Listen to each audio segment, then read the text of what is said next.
Welcome to Minimalish, a podcast about minimalism, sort of. I'm your host, Desiree, and I strongly believe that minimalism isn't meant to be an identity, a standard to live up to, a set of rules, or anything along those lines, but rather just a tool to help us make room for the things that matter in our lives. And it looks different for everyone. Each week, you'll find me here having conversations about living with less realistically and the things that matter, like motherhood and family, intentional living, mindset, loving our people, and everything in between. More than anything, it's my goal to remind you, and often myself too, that you're worthy of creating a life filled up with what matters to you, and that you're already enough just as you are. I'm so glad you're here, friend. Here's today's episode.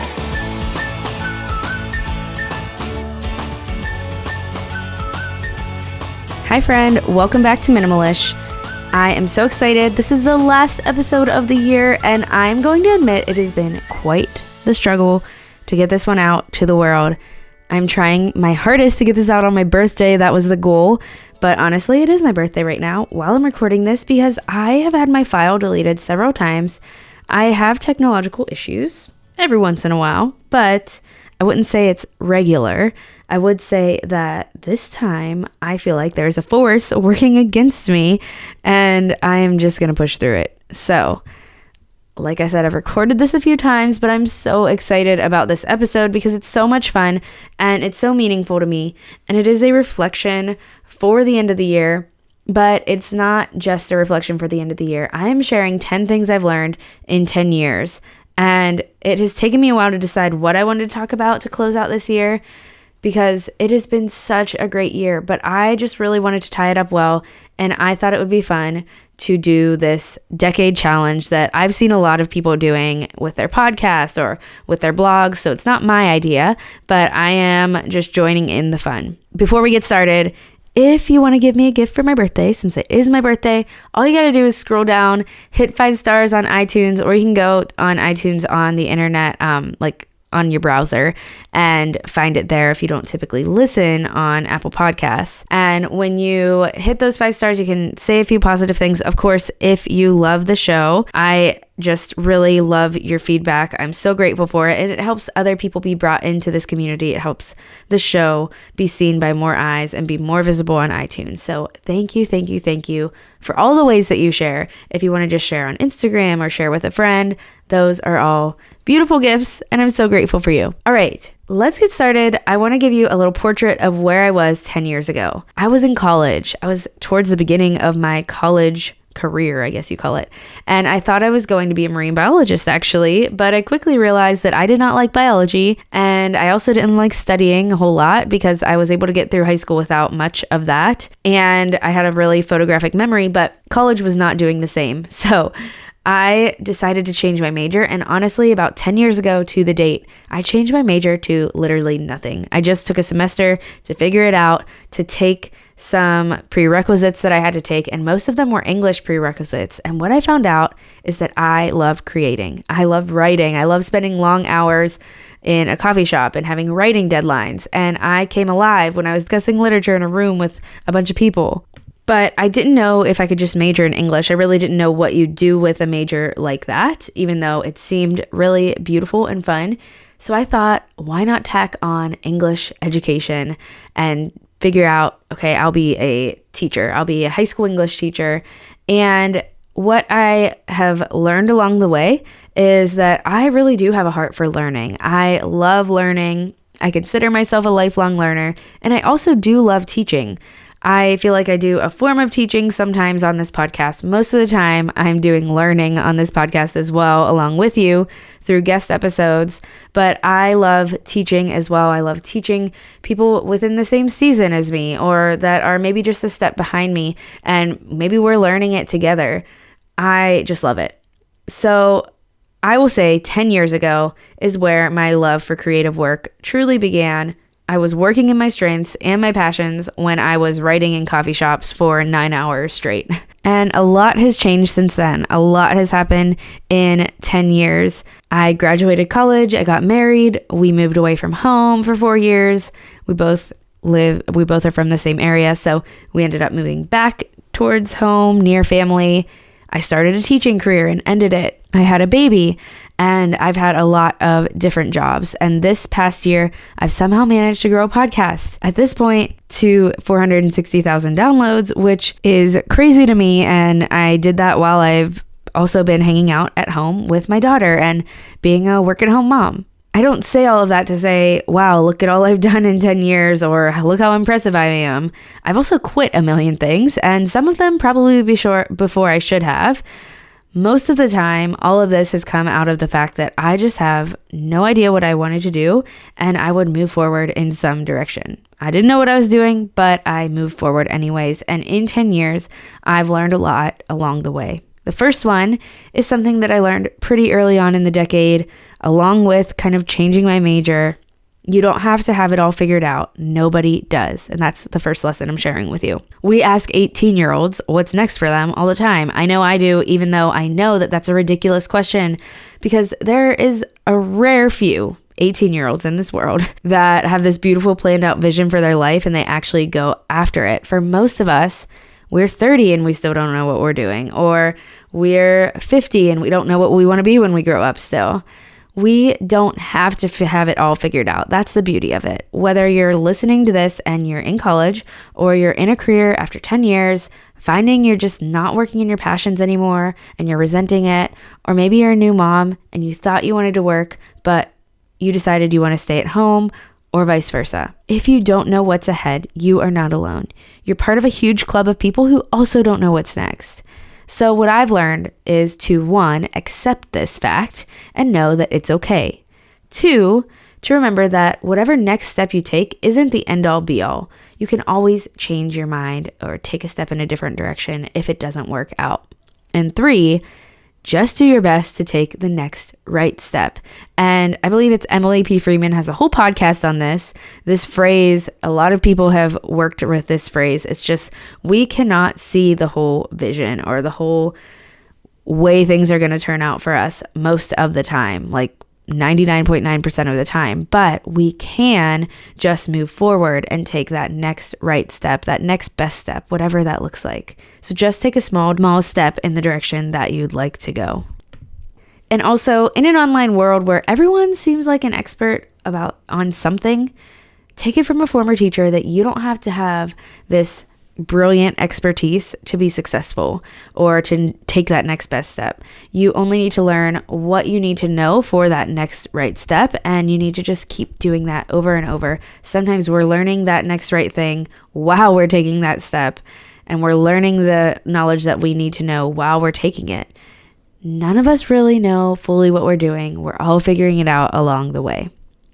Lesson number 2 is you are who you surround yourself with. This is another lesson I learned early on in this decade. It's just all about community. And I learned while I was in college pretty quickly that community was so important. I was lucky to have this beautiful, grace-filled, diverse Christian community on my campus, and I've yet to find anything like it. But those people changed me, and they helped me learn that our differences in views, in race, and beliefs, they only strengthen one another. They also taught me to surround myself with the people who will push me to grow. And I feel very blessed that I found my husband in that group of people, and he continues to push me to grow daily. But community truly is important, and I'll admit that right now I kind of struggle with that. My community is a huge blessing, but it is mostly made up of family, and I know that it would be richer, even richer, if I brought more people into it, and I hope to. This is something that I'm going to work on in the next year, and I am so grateful for the people, like I said, that I've known for so long that are a part of my community now because I live back near home. But I'd love to find just people that are different than me in a lot of ways and that push me to grow just like I had in college, and that just are an extension of this community that I already have. So friendships, family, whatever community looks like for you, prioritize it and foster it and make it happen if it's not happening. Invite people into your home, meet up for that coffee date, even if it feels like it'll be awkward the first time you're meeting up with that person. Chances are, even if it is at first, it will be worth it. Lesson number 3, move towards the life that you want. You are not a tree. There's this quote by Jim Rohn that I absolutely love. I found it back when I was teaching, and it says, if you don't like how things are, change it. You're not a tree. And that has stuck with me ever since. This was a huge hurdle for me to learn in this decade. I was following the path that I thought I was supposed to follow. I had a full-time teaching job within the first year after college. We moved away so that we could find jobs. I had a great job in a great school district, but I was miserable. I was so miserable. You can go back to episode 20 to hear kind of the full story of how minimalism really helped me walk forward out of that job that I didn't love. And I'll link that in the show notes, but I found that teaching wasn't for me, and I didn't believe that I had a way out of it. I listened to the voices that said, this is the path you take. You paid $40,000 to get this degree, so just keep on keeping on. Such is life. You work, and you probably won't like your job that much, but you just live for the weekends, or for teachers, you live for breaks too, which is nice, but that is just not how I wanted to live. I was anxious all the time.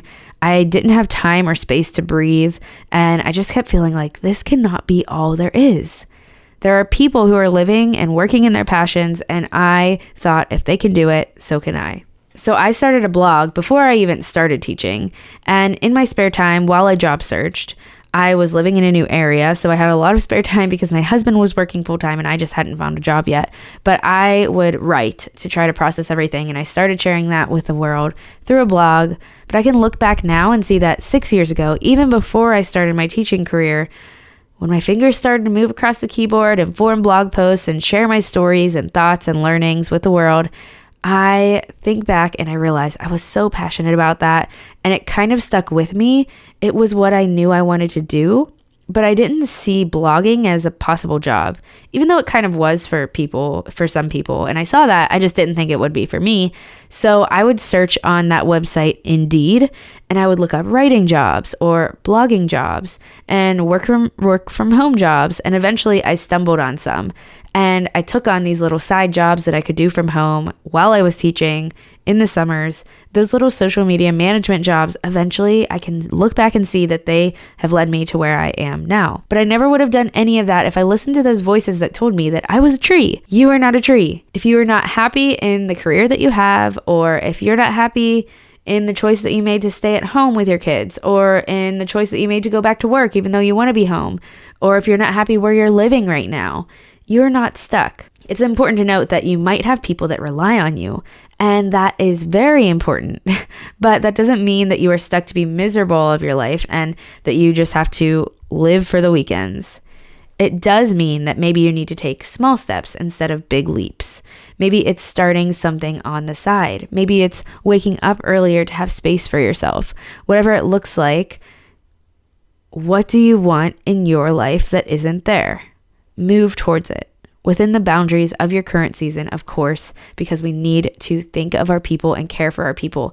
But sometimes the biggest thing, the best thing we can do to care for our people is make sure that we are living in our passions and walking towards that. If you think it's not possible, so many people have gone before you in this one, including me, and I'm not particularly brave or risk-taking in any sort of way, but I knew I didn't want to live an anxious, miserable weekday life and only live for the happy weekends. And I didn't accept that this was the only option. You shouldn't either. I'm not saying you have to do the thing you're passionate about for your job. I'm just saying that if you have a job that is making you miserable, there might be another one out there that would make you happier. And it's not the only option just to stay where you're miserable. There are other options for you. This was a huge thing that I learned. And I also learned that you don't have to be brave to make those steps. Like I said, I am not the bravest person ever, but moving towards the thing, those little action steps you take in fear, they will make you brave. So just take the steps, even if you're fearful. And those steps will make you braver and braver as you keep taking more steps towards the life that you want. Lesson number 4 is kind of going along with this. And honestly, the next few lessons will all go together. Lesson number 4 is that building the life you want takes habit discipline. Along the same lines, whatever it is you want to do, it takes habit and discipline to get there, and it's easier to stay in the job that brings in the consistent income.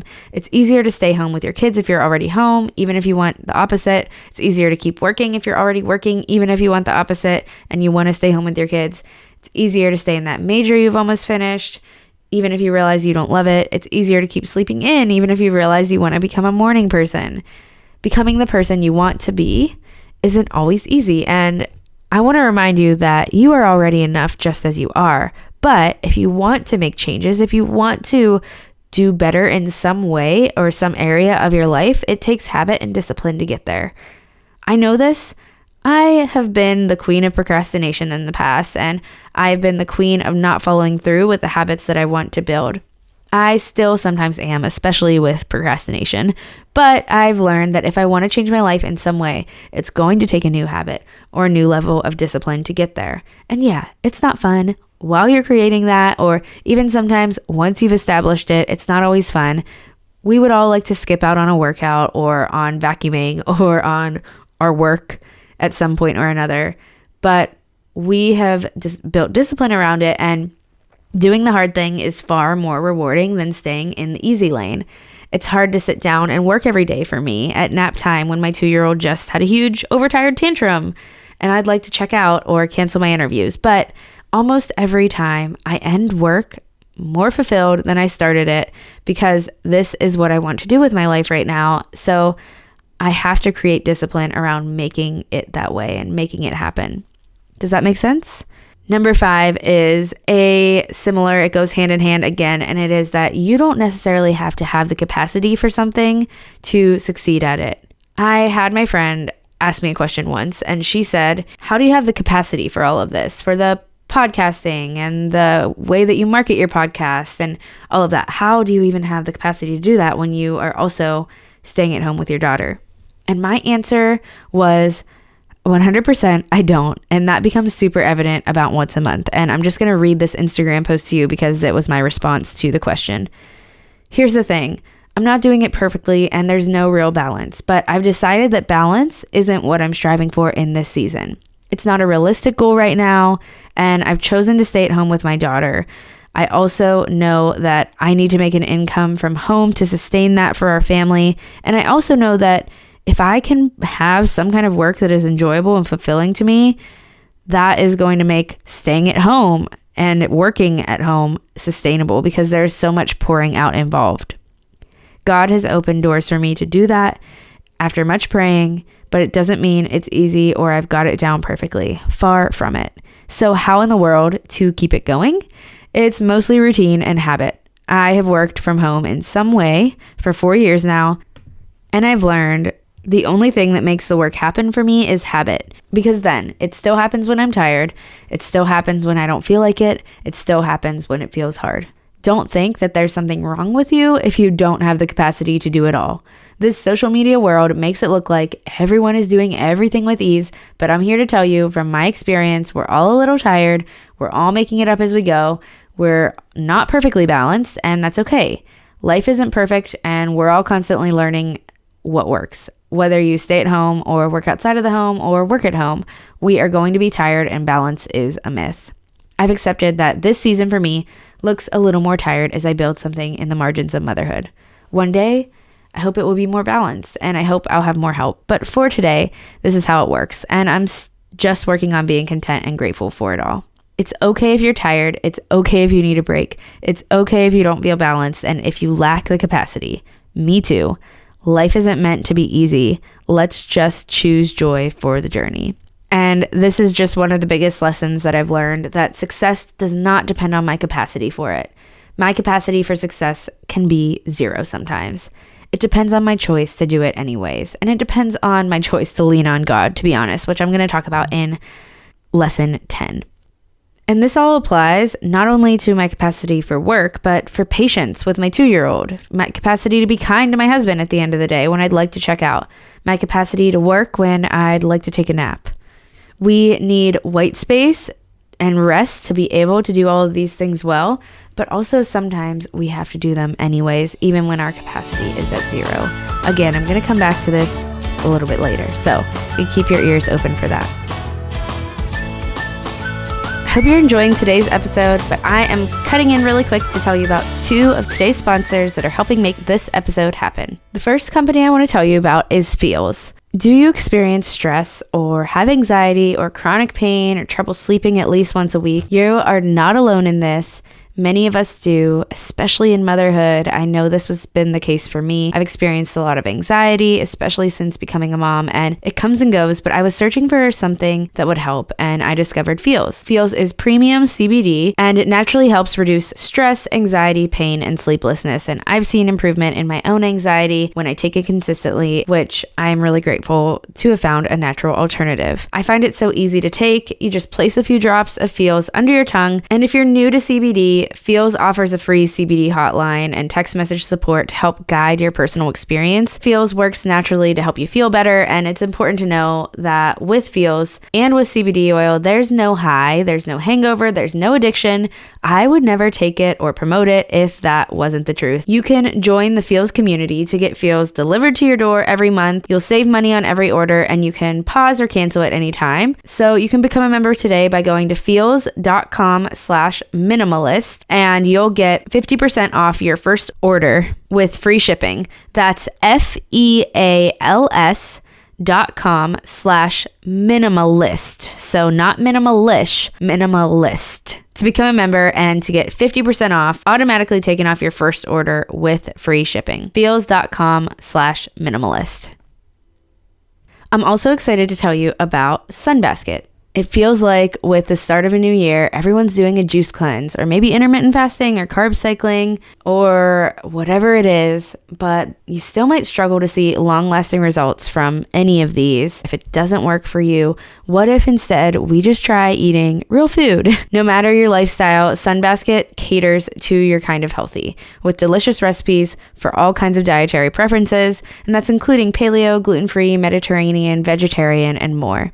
They make it easy and convenient with everything pre-portioned and ready to prep and cook. You can enjoy a dinner full of organic produce and clean ingredients in as little as 15 minutes, no matter how much experience you have in the kitchen. Sunbasket even offers 14 recipes to choose from every single week, so you can try mouthwatering dishes such as salmon burgers with lemon dill mayo, and I personally love the barbecue meatloaf with rosemary potatoes that I tried. Plus, Sunbasket has delicious options for on the go, for breakfast, for lunch, for snacks, and more. So you can make sure you are eating well even in busy seasons. And Sunbasket delivers straight to your door, which is so helpful and convenient. You can order from any recipes across their menu, skip a week whenever you need to, or double up on recipes for company.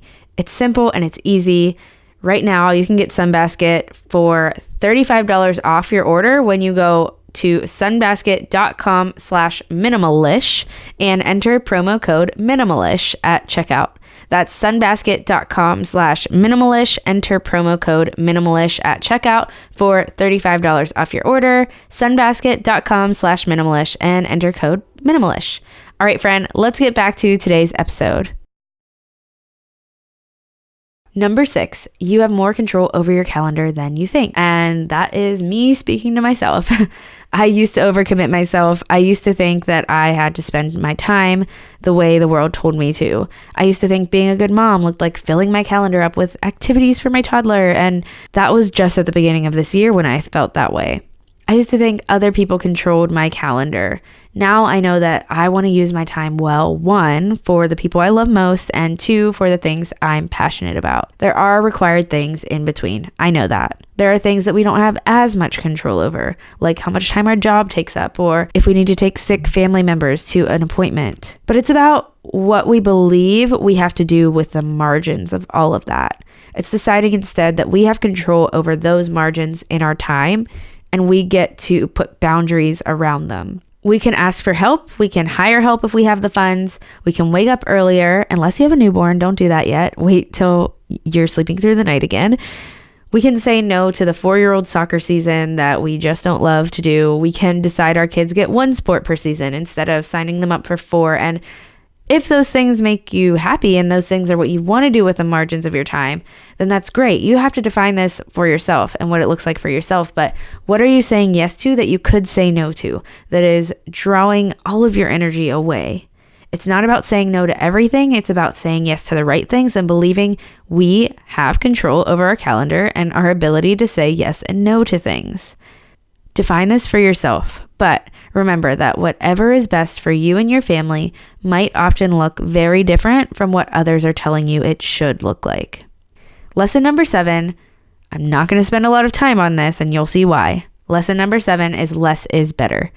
I feel like I don't need to go into this one, right? Listen to all of the episodes on this podcast for further learning. Minimalism, it came into our life 2 years ago, and since then, really everything has changed. Less stuff somehow created margin in our life to move towards the life we want. And we are still moving towards it. But if you want to go back to the beginning of this podcast, you can listen to my husband and I tell our story with minimalism, and that really describes this. But you could really pick any episode, and I'm sure that this message will come out of it in some way. Lesson number 8 might seem a little bit superficial compared to these other ones I've been talking about, but that is what you wear matters. Maybe this isn't true for all of us, but my closet has taught me a lot over this past decade. I used to spend all of my money on clothes. Seriously, literally all of it. When I was babysitting as a high schooler, I would take all of my money and spend it on clothes. And I feel like I just continued that as I became an adult. And I still like clothes, but I used to have a closet full of clothes that I tried to define myself with. I tried to find my identity in what I wore. I would collect trends that I didn't even like, or clothes that didn't fit me well, and I'd try to fit back into them. Plus a million t-shirts that I kept around for who knows why, because I've never been a t-shirt girl. They kind of suffocate me with their neckline. I've learned this just within the past 2 years through minimalism, that when I dress in the things that feel like me and that feel comfortable and that fit my current season, but also make me feel put together, I am a happier person. I am able to show up for my people better. I am more productive. I'm happier. And yes, I mean, it really doesn't matter. I know it's clothes and it won't make or break your life. But even though it's kind of a first world problem, it has made a difference for me. And it's something that I've learned, that I do not have to fill up my closet to feel more enough. And having less in my closet actually gives me less stress, and it makes me a happier person. Lesson number 9 is also a lesson I've learned through minimalism, and that is mornings are life-changing. And that is true, at least for me. Mornings have changed my life. I used to whisk myself out of bed in the mornings and get started with my day at the last minute, feeling stressed out and late before I even started. Now, a morning routine has helped me change my mindset about the importance of my day. It's helped me remind myself that it's important to set intentions for this day before it starts, because motherhood and loving the people in my daily life and loving myself well looks like taking time for myself and creating, and most of all, doing my simple morning list and doing some prayer time and reminding myself who I want to be for the rest of my day before the day even starts. My morning routine does change. Sometimes I'll work out in the mornings, and sometimes I will work more in the mornings when my work schedule gets a little busier. But what doesn't change is the prayer time and the simple morning lists, and those have made a huge difference to be able to wake up early and spend that time before my day starts. If you want to know more about simple morning lists, since I keep saying that, you can go to simplemorninglists.com. It is something that has come from a 1.5 years of mornings for me, and I have been so excited that I've been doing this now with hundreds of other women across the world. It has been really amazing to see how simple morning lists are helping you start your day as well. Lesson number 10 is the most important lesson. I need God's grace daily, no matter how much I work on myself. This is at the core of what I do, and I don't always talk about my faith on here because it's not the main subject matter of this podcast, but it is still the core of everything I talk about. It's the basis of which I live, and no matter how much success I've built for myself, or how much personal development I do, or how much alone time I have, or how many simple morning lists I create, I still fail a lot. I still complain, and I still grumble, and I'm still anxious, and I still fail to choose joy. I'm still less gentle and patient as a mom than I'd like to be. I still am not the best wife in the world like I'd like to be, and I still procrastinate from time to time. I've changed and I've grown tremendously in these past 10 years, and I've become closer to the person that I want to be. But any strength that I've had to do all of that, it comes from leaning on God first. And since I still fail multiple times per day, the biggest lesson I've learned in these past 10 years is that I need God's grace daily. I need to lean on Him for the capacity to do anything at all. And I need Him to remind me that I am enough because He says I am. I'm so grateful, so incredibly grateful that in the days that I fail at all the things, even though I thought I've grown so much in them, the truth is that he paid the price for that. He gives me a new start in the small things and in the big things 100 times a day, or even more than that. He loves me the same, and he says I'm enough regardless of my failings. Without that truth, I wouldn't be able to have the grace for myself that I need to move forward daily and to have the capacity to do the things I do daily. I wouldn't have been able to learn these things that I'm telling you about today because I'd probably be so stuck on my own failings and so frustrated with myself. His love, his grace is everything. And there are seasons when I find myself closer to that truth and seasons when I find myself forgetting it and needing to bring myself back in. But it's still the truth to me regardless, and it guides me. I've learned so many other lessons in these 10 years, of course, like the fact that I love motherhood. I was always afraid to be a mom. Or that marriage is really hard, but it's worth it. I've learned so many things that I could talk about here for hours, but I will keep it at those 10, and I hope that you enjoyed this episode. I love reading or listening to reflections like this, and I hope you enjoyed this one. And if you are inspired to do your own reflection, you totally should, whether you just share it with a family member or a friend, or keep it to yourself, or share it online somewhere. I feel like this has been a really rewarding reflection for me to do, and I think that it would be the same for you. I just want to end this by saying thank you.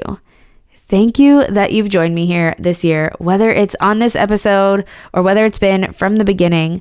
Thank you for the ways in which you've shared online or told a friend. Thank you for joining in my challenges or grabbing a copy of Simple Morning Lists or joining the Facebook community and contributing to conversations there. It's just been such a joy to be connected to you in some small way. The kind and encouraging message I've gotten have pulled me through. You've pulled me through. You are such a big part of the reason that I keep sitting down and doing this every single day, and I'm grateful for that. I love growing and learning together with this community, and I thank God for you so often. But I do have a quick announcement. So before we go, I've got to tell you what it is. If you are a podcaster or you want to start your own podcast, or you are a creative entrepreneur that is sharing your story or sharing a message you believe in some way, this is for you. I am starting a new company, and the company is called Intentionally Co., which is technically Intentionally Company, but I feel like Intentionally Co. sounds a little better. I'm creating this company with the goal to create resources to help women and moms create, work, and live intentionally. Now, this company is basically just the umbrella company. Like Minimalish is part of this company. Minimalish is within this goal to help women live intentionally. It's still staying the same, and it's now part of that company. But there is so much more to come. And I've announced already that I'm creating some podcasting resources, and that is coming to you soon. But what I wanted to let you know right now is that you can go over to @intentionally.co, intentionally.co on Instagram, and you can follow along there. That's where I'm going to be launching soon, a space where I'm sharing all about work at home mom life and creative mompreneur life. It's such a weird word to say, or entrepreneur life in general. You don't have to be a mom to follow along there or to apply the lessons to yourself. And it's just going to be a space for encouragement and to encourage you to keep going and not quit, because I think that is the hardest part in this creative journey. At least it has been for me.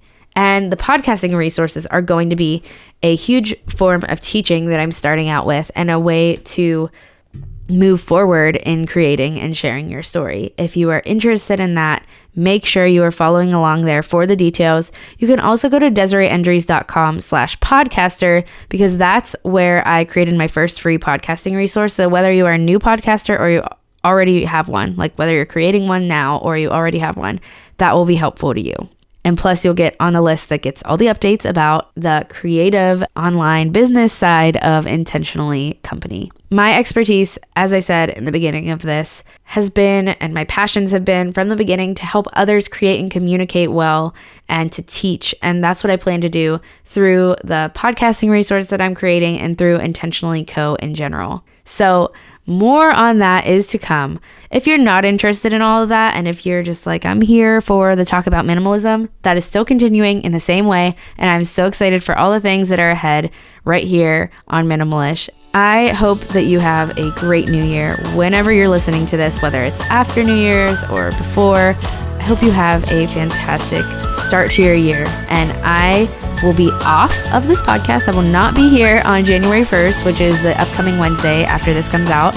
I'm taking 1 week off, but I will be back on January 8th for the first episode in 2020. So I look forward to meeting you right back here then.